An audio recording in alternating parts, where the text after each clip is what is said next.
এমনি নয়ন হোসেন আপনি লিখেছেন, বর্তমান সমাজে প্রচলিত বন্ধক কি ঠিক? বন্ধক দেয়া নেয়া বৈধ? কোরআন কারীমে আল্লাহ রাব্বুল আলামিন বন্ধক দেয়া সম্পর্কে স্পষ্ট বলেছেন, কেউ যদি কারোর কাছ থেকে ইদা তাদায়ানতুম বিদাইনিন ফারিহানুম মাকবুদা, যখন ইদা তাদায়ানতুম বিদাইনিন ফাকতুবু, যখন আমরা লেনদেন করব একে অন্যের সাথে, তখন আমরা লিখে রাখবো। এবং যদি এমন হয় যে আমরা কোনো জায়গায় কারোর কাছ থেকে ঋণ নিতে গেলে তিনি আমাকে দিয়ে আনসেফ ফিল করতে পারেন, তাহলে সেক্ষেত্রে আমরা বন্ধক রেখে লোন নিতে পারি। কোরআনে পরিষ্কারভাবে বলেছে, বিধায় বন্ধক নেওয়া জায়েজ আছে, বন্ধক রাখাও জায়েজ আছে। কিন্তু বন্ধকি জিনিস যিনি লোন দিয়েছেন বন্ধক রেখে, তার জন্য ভোগ করা জায়েজ নয়। তিনি এটা রেখে দিবেন শুধুমাত্র গ্যারান্টি হিসাবে, তার যে লোন তিনি দিয়েছেন সেটা যদি আদায় করতে ঘড়িমসি করা হয়, তাহলে এটা বিক্রি করে বা উদ্যোগ নিয়ে তিনি এটার বিহিত করবেন, সেই চেষ্টা তিনি করতে পারেন। এর বাইরে আসলে বন্ধক দিয়ে তার সুবিধা গ্রহণ করাটা মাকরুহ, অনুচিত এবং নাজায়েজ কাজ। মিনহাজ রহমান আপনি লিখেছেন, গোসলের পর নামাজ পড়ার জন্য কি আবার ওযু করতে হবে? গোসলের পর নামাজ পড়ার জন্য আলাদা করে ওযু করার প্রয়োজন নেই, যদি গোসলটা আপনি সুন্নাহসম্মতভাবে করে থাকেন। সুন্নাহসম্মত গোসল কি? সুন্নাহসম্মত গোসল হলো, শরীরের কোনো জায়গায় নাপাক লেগে থাকলে, সেটা কাপড় হোক শরীর হোক, সেই জায়গাটাকে আগে আলতোভাবে ধুয়ে ফেলতে হবে। এরপর 2 হাতের কবজি ভালো করে ধুয়ে 3 বার, ঠিক অজুর মতো করে 3 বার কুলি, অজুর মতো নয়, অজুর নিয়ত করে একেবারে 3 বার কুলিতে নাকে পানি, মুখ ধোয়া, হাত ধোয়া এবং মাথা মাসে করা। এরপরে পুরো শরীরে পানি ঢেলে আপনি গোসল শেষে 2 পায়ের গোড়ালি পর্যন্ত ধুয়ে আপনি চলে আসলেন। তাতে আপনার অজু দিয়ে গোসল শুরু হলো, গোসল শেষ, অজুর শেষ কাজটা পাও ধুয়ে আপনি বের হয়ে চলে আসলেন।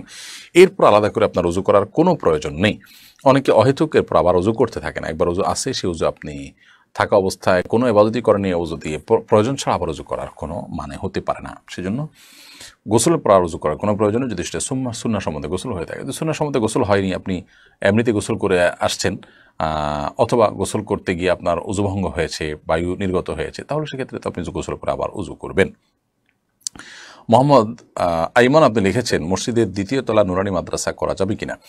নুরানি মাদ্রাসা আপনি যদি মসজিদের 2য় তলায় করতে চান, তাহলে সেক্ষেত্রে সেটা করতে পারেন, কিন্তু সেখানে আবাসিক থেকে মসজিদের যে আদাব আছে সেগুলো যেন লঙ্ঘন না হয়, সেটি খেয়াল রাখতে হবে।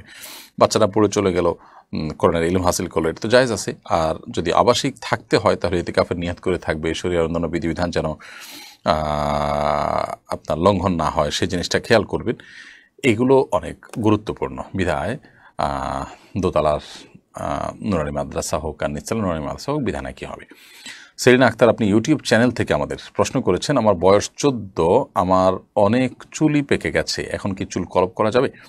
চুল পেকে গেলে আপনি লাল কালার করতে পারেন, সেটা নিশ্চয়ই দেখতে অসুন্দর দেখায় না সচরাচর। 2-4টা চুল পাকলে সামান্য ওইটুকু চুল লাল কালার হয়ে পড়ে সুন্দরই লাগে। নবী করিম সাল্লাল্লাহু আলাইহি ওয়াসাল্লাম সাদা চুলকে অন্য কালারে পরিবর্তন করতে বলেছেন, তবে কালোকে পরিহার করতে বলেছেন। তিনি বলেছেন, ওয়াজান্নাবু সাওয়া, তোমরা কালো কালার থেকে বেঁচে থাকবে।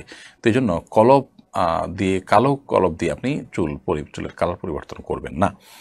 বেগম ফেরদাউস আক্তার লিখেছেন, হারিয়ে যাওয়া জিনিস সাদকা জারিয়া করে দিলে তা কি জায়েজ হবে? হারিয়ে যাওয়া জিনিস, যার জিনিস তাকে খুঁজে বের করে দিতে হবে। তাকে খুঁজে বের করার জন্য যত রকমের প্রক্রিয়া হতে পারে, প্রচেষ্টা হতে পারে, তার সবগুলো আপনাকে অবলম্বন করতে হবে। আপনি সকল প্রক্রিয়া, সকল প্রচেষ্টা অব্যাহত রেখেছেন, তারপরও আপনি খুঁজে পাননি বা পাওয়ার কোনো সম্ভাবনা নেই, তাহলে এবার তার পক্ষ থেকে আপনি দান করে দিতে পারেন। কোনো গরিব মানুষকে, গরিব দুঃখীকে বা দানের কোনো খাতে আপনি দান করে দিতে পারেন। মোবাইল হসপিটাল রানীর বন্দরে এডি থেকে আপনি লিখেছেন, সাদা চুল ও দাড়িতে বাজারের মেহেদি লাগানো যাবে কিনা? যাবে। বাজারের যে আর্টিফিশিয়াল মেহেদি আছে লাগানো যাবে, যদিও এটার উপর দিয়ে মনে হয় যে আলাদা প্রলেপ তৈরি হয়, তারপর এটি লাগানো যাবে, কারণ এই প্রলেপটা আসলে কেমিক্যালের কারণেই মনে হয়।